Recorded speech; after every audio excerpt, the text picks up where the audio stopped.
Salut mes chers élèves, j'espère que vous allez bien. Aujourd'hui, on se retrouve dans une première vidéo des cours à distance. Alors, aujourd'hui, on va travailler sur les verbes réguliers au présent. D'accord? Alors, tout d'abord, on commence par un petit exercice d'échauffement. La consigne est suivante. Je complète les phrases par les verbes ci-dessous en les conjuguant. Alors ici, on a quatre phrases. Bien sûr, vous avez quatre verbes qui sont à l'infinitif. Alors la première phrase, c'est « Mon frère, le karaté. Petit oiseau qui n'a pas d'aile et ne pas voler.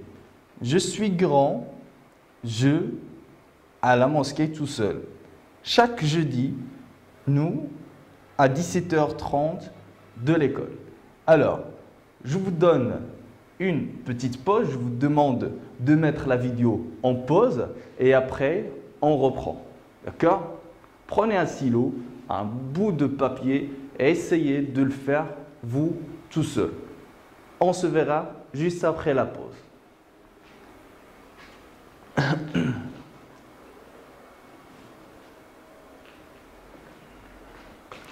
Alors maintenant, on reprend. Je suis sûr et certain que vous l'avez fait bien. Alors on passe maintenant à la correction. La première phrase. Mon frère, le karaté. À votre avis, quel est le bon verbe ou bien le verbe qui convient ici dans cette phrase? Alors, bien sûr, ce sera le verbe faire. Le verbe faire. Le verbe faire, ici, il est conjugué à la troisième personne du singulier. La deuxième phrase. Petit oiseau qui n'a pas d'aile, il ne pas voler. À votre avis, quel est le verbe qui sera ici bien utilisé? Alors, la réponse est, bien sûr, c'est le verbe pouvoir. La troisième phrase. Je suis grand, alors je pars à la mosquée tout seul ou bien toute seule en féminin. La dernière phrase, chaque jeudi, nous, bien sûr, c'est le verbe sortir, sortant à 17h30 de l'école. Oui, vous l'avez bien fait. On passe maintenant à la conjugaison du verbe pouvoir. Le verbe pouvoir se conjugue comme le verbe vouloir. Alors, la conjugaison du verbe pouvoir est très simple.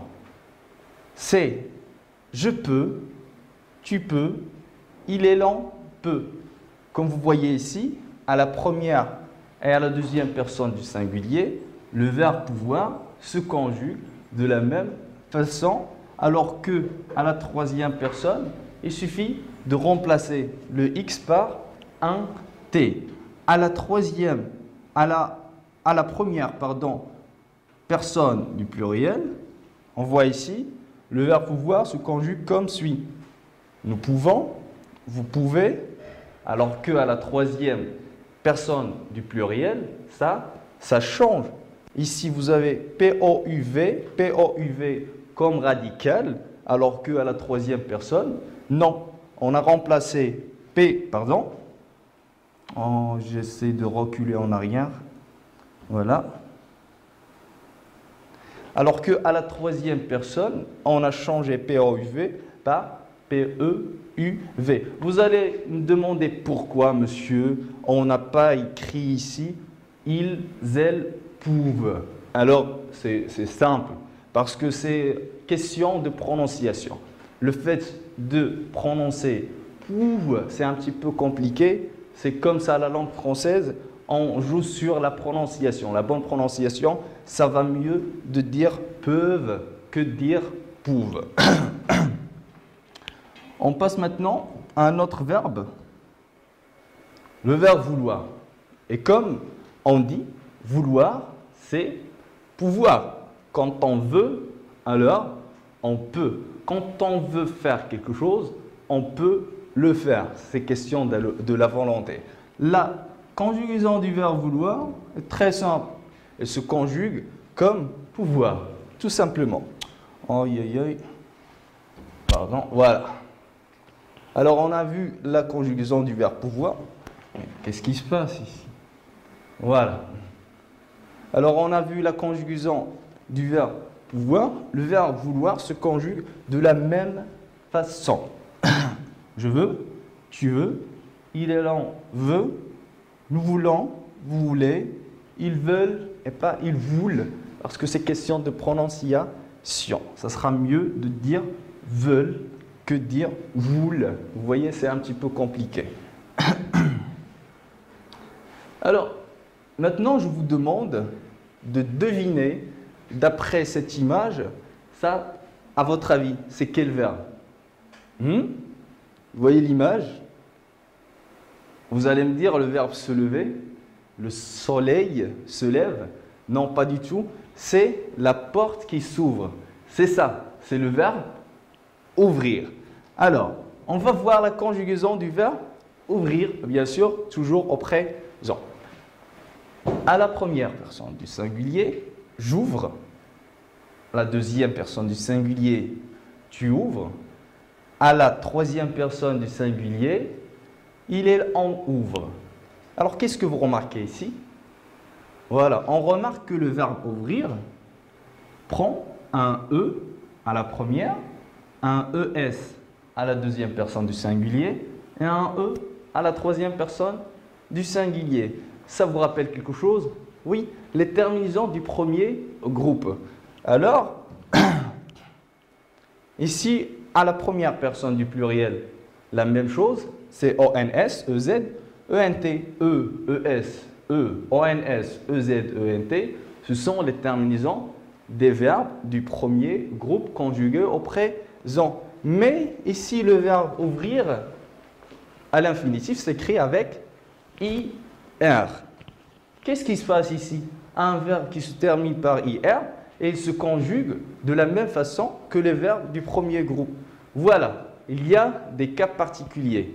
Un verbe qui se termine par IR, mais il n'appartient pas au premier groupe.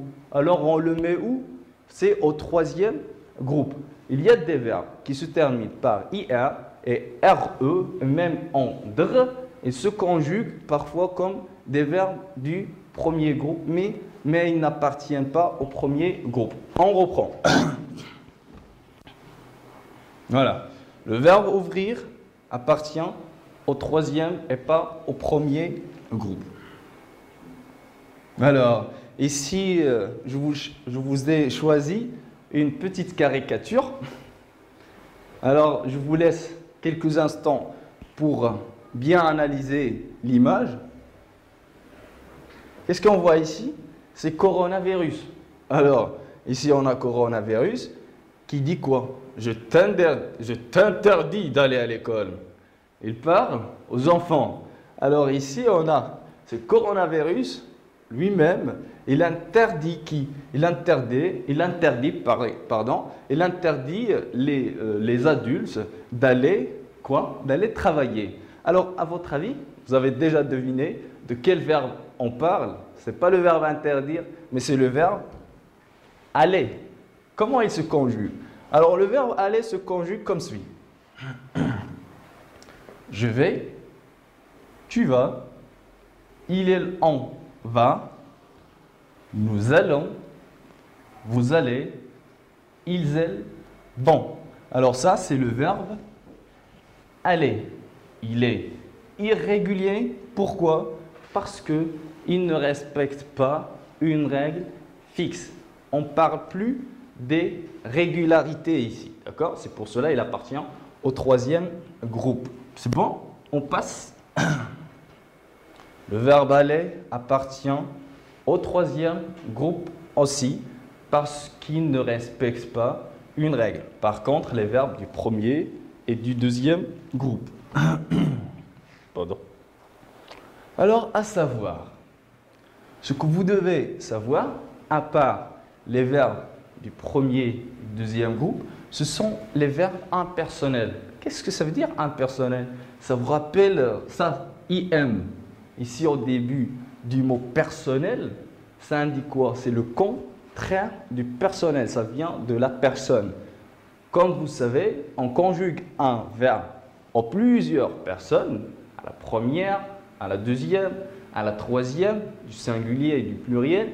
Mais par contre, ici, on a des verbes qui sont impersonnels, qui ne se conjuguent qu'une seule personne, qu'à une seule personne, laquelle c'est... Oh, pardon, encore une fois. C'est à la troisième personne du singulier, comme le verbe falloir. Ici, on a l'exemple « il faut de tout pour faire un monde ».